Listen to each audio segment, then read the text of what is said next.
ครับสวัสดียามค่ำคืนนี้ได้มาดึกนิดหนึ่งนะฮะตอนนี้ก็3:57 นาที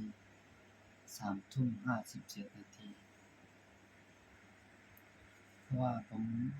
ไม่ได้ใส่ไมโครโฟนเนาะผมทุกคนก็อาจจะไม่ค่อยได้ยินเสียงผมดีสักเท่าไหร่ก็ยังไงนะครับก่อนนอนถ้าเรามีเวลาถ้าเราไม่ง่วงแบบไม่อะไรก็แล้วก็อัปโหลด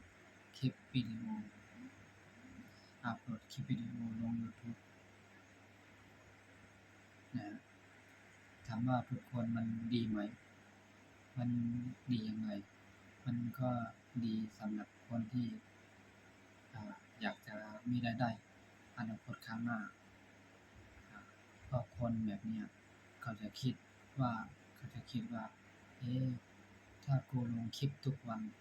อนาคตข้างหน้ามันอาจจะมีรายได้แบบสักนิดสักหน่อยก็ยังดีอย่างน้อยก็ได้ค่าน้ำค่าไฟก็ยังดีนะฮะ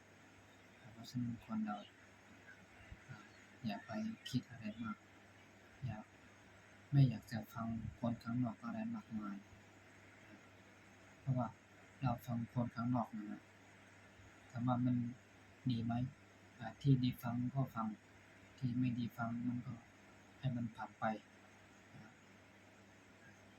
อย่าไ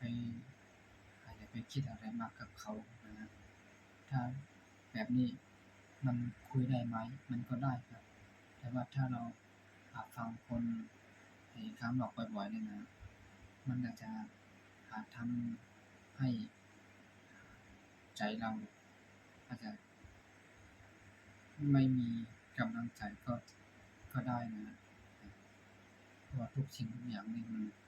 ถ้าเราฟังคนข้างนอกเกินไปมันก็อาจจะทำให้ชีวิตของเราแย่ลงหรือว่าจะดีกว่านี้สักนิดหนึ่งก็จำเป็นได้เพราะว่าทุกคน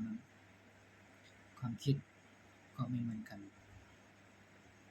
การทำงานมันก็ยังไม่เหมือนกันก็คงจะมีแค่นี้กันนะคลิปผมจะไม่อัดคลิปวิดีโอ